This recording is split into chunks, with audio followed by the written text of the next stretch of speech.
अजी, अभी थोड़े ही दिनों में मैं अंडे देने वाली हूँ।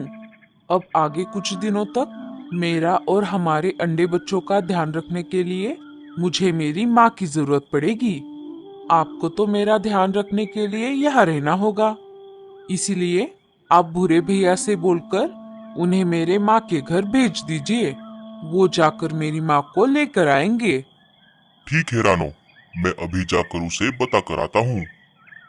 जंगल में अभी सर्दी का मौसम चल रहा है। सारे पंछी सर्दी से बचकर अपने अपने घोंसलों में बैठे हुए हैं। थोड़ी ही देर में रानो का पति भूरे के घर के बाहर आ जाता है। वहां आकर उसने देखा भूरे के घर को तो ताला लगा हुआ था। अरे, अब ये भूरा कहाँ चला गया? वो ये सोच ही रहा था कि तभी वहां पर बुलबुल चिड़िया आ जाती है। अरे बुलबुल बहन, क्या तुम्हें पता है ये भूरा घर को ताला लगाकर कहाँ गया है? भूरा और रीमा रीमा की माँ से मिलने के लिए उनके जंगल गए हुए हैं। रीमा की माँ बहुत बीमार है। वो दोनों अभी कुछ दिनों तक वहाँ पर ही रहने वाले हैं।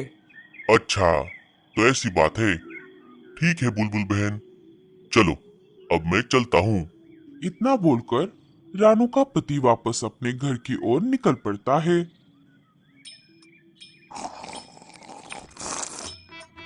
वाह लाडो, तुमने चाय बहुत बढ़िया बनाई है। हाँ हाँ लाडो दीदी, इतनी बढ़िया चाय पिलाने के लिए आपका बहुत बहुत शुक्रिया। अरे अरे, इसमें शुक्रिया की क्या बात है? कोई बात नहीं। और इस ठंड के मौसम में गर्मा गर्म चाय पीने का मजा ही कुछ और है। हाँ हाँ, ये तुमने बिल्कुल सही कहा लाडो।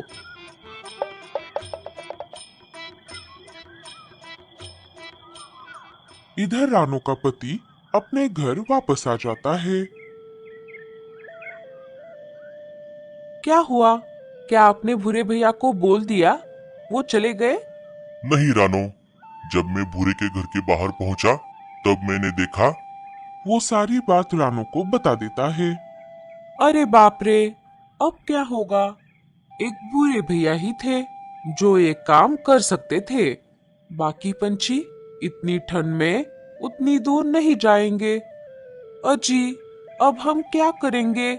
अभी मुझे मेरी माँ की बहुत जरूरत है। हाँ रानो, मैं तुम्हारी बात समझ सकता हूँ, लेकिन अब हम क्या ही कर सकते हैं।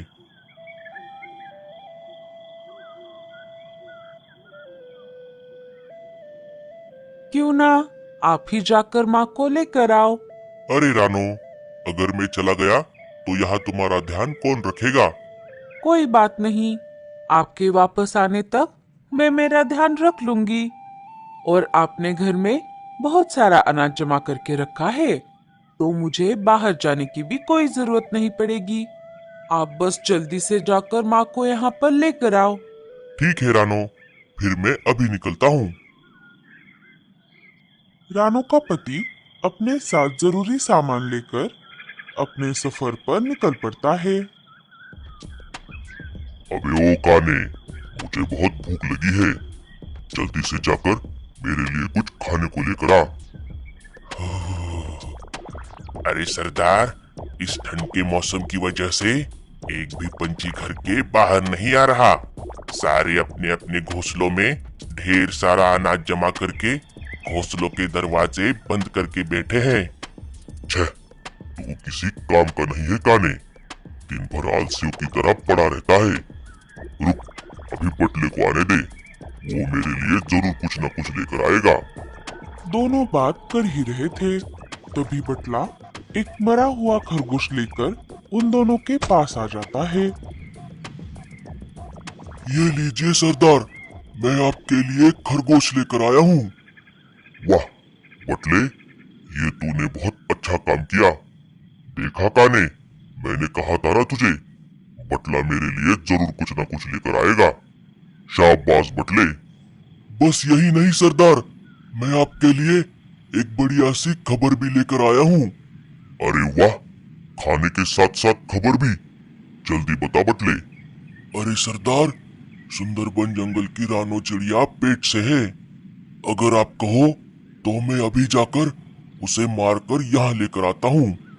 अरे नहीं नहीं बटले, हम उसे अभी नहीं मारेंगे। एक बार उसे अंडे देने दो, उसके बाद हम उसे भी खाएंगे और उसके अंडों को भी। चलिए फिर, तब तक हम इस खरगोश को खा लेते हैं। हाँ हाँ, तुझे तो सिर्फ खाने की पड़ी है काने, काम तो कुछ किया नहीं और तुझे खरगोश खाना है।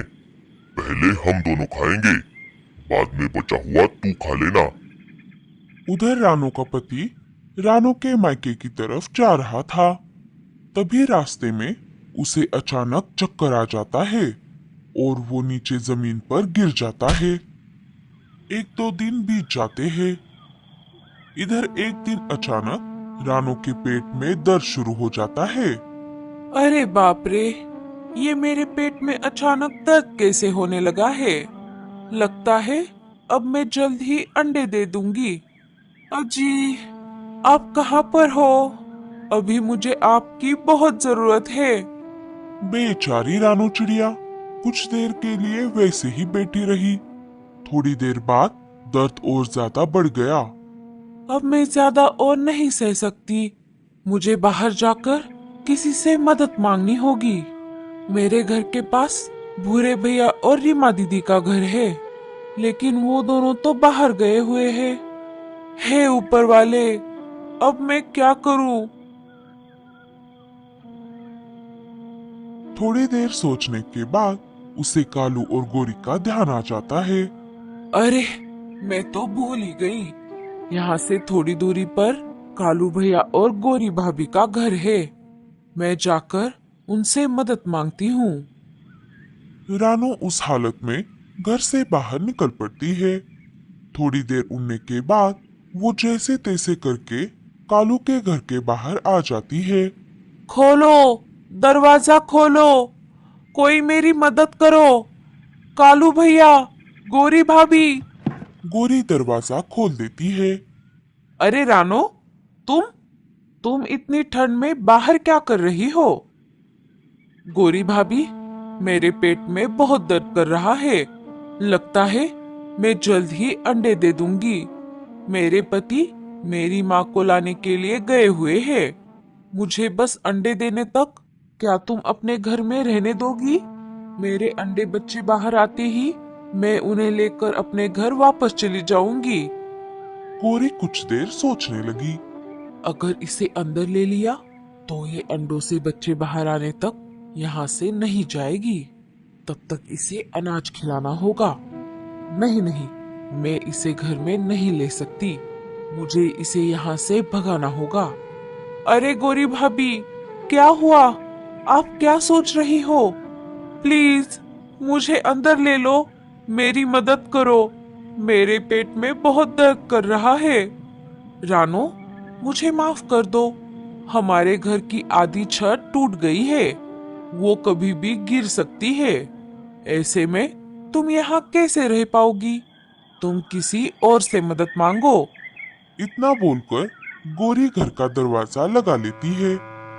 अरे गोरी, तुमने रानो बहन से झूठ क्यों कहा? हमारा घोंसला तो बिल्कुल ठीक है। बेचारी रानो, हमें उसकी मदद करनी चाहिए। बड़े आए मदद करने वाले। आप चुप रहो जी। मैंने जो किया बिल्कुल ठीक किया।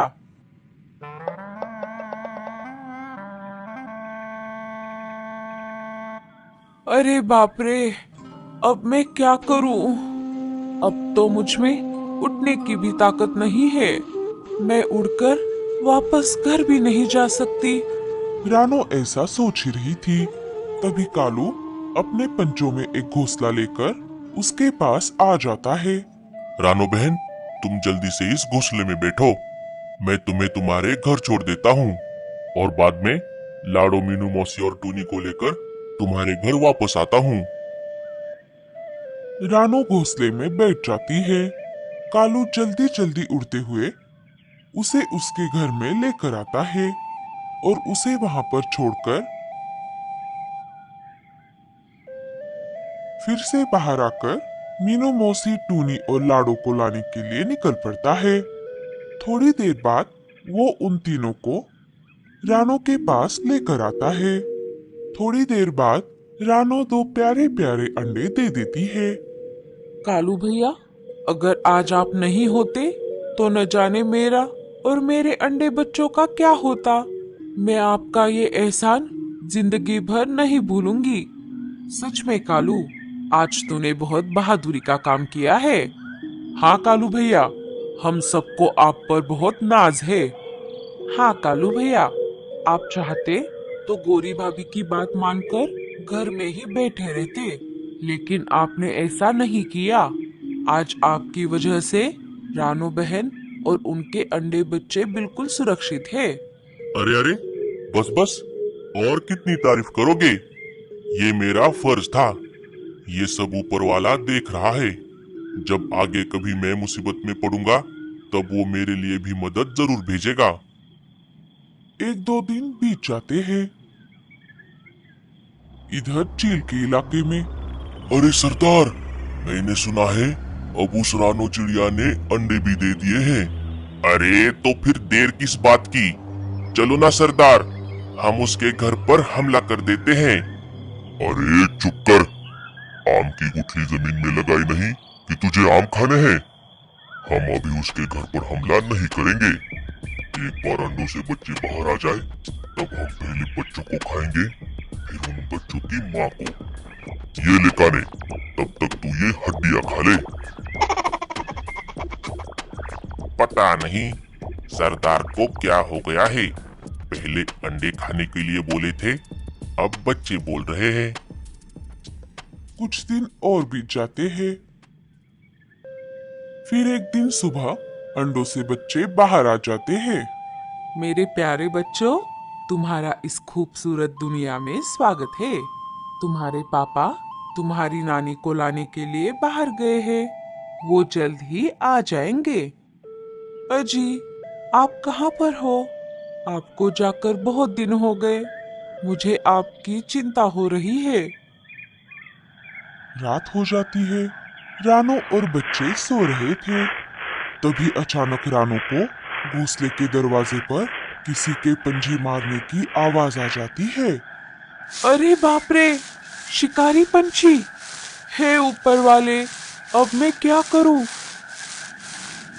शिकारी पंछी रानो के घोंसले पर हमला कर देते हैं। देखते ही देखते वो तीनों मिलकर घोंसले को तोड़ देते हैं।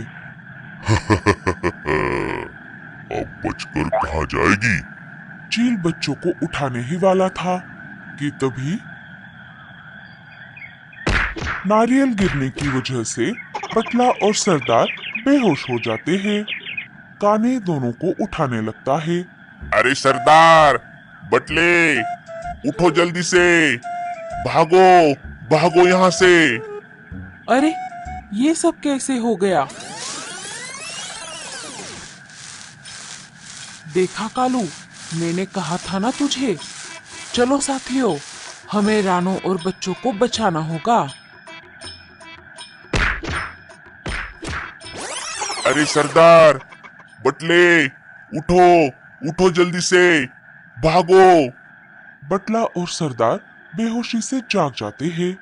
अरे कौन है? किसने किया ये? मैं उसे नहीं छोड़ूंगा। थोड़ी ही देर में रानो का पति रानो की माँ और उसके भाई को लेकर वहां पर आ जाता है। सारे मिलकर शिकारी पंछियों को डंडों से बहुत मारते हैं। शिकारी पंछी अपनी जान बचाकर वहां से भाग जाते हैं। अजी, आपने आने में इतनी देर क्यों लगाई? रानो, मुझे माफ कर दो। जब मैं माँ जी के घर की तरफ जा रहा था तब रास्ते में मुझे अचानक चक्कर आ गया और मैं नीचे गिर गया। वो तो अच्छा हुआ तुम्हारे भाई ने समय रहते मुझे देख लिया और मुझे घर ले गया। मेरे सिर पर बहुत गहरी चोट आई थी। एक दो दिन आराम करने के बाद मैं माँ जी और तुम्हारे भाई को लेकर वापस निकल पड़ा। लेकिन अब चिंता करने की कोई जरूरत नहीं है। हम सब तुम्हारे साथ है रानो। दोस्तों, आप सबका बहुत बहुत शुक्रिया। आज आपकी वजह से रानो और बच्चे सुरक्षित हैं। अरे बस कर पगले, अब रुलाएगा क्या?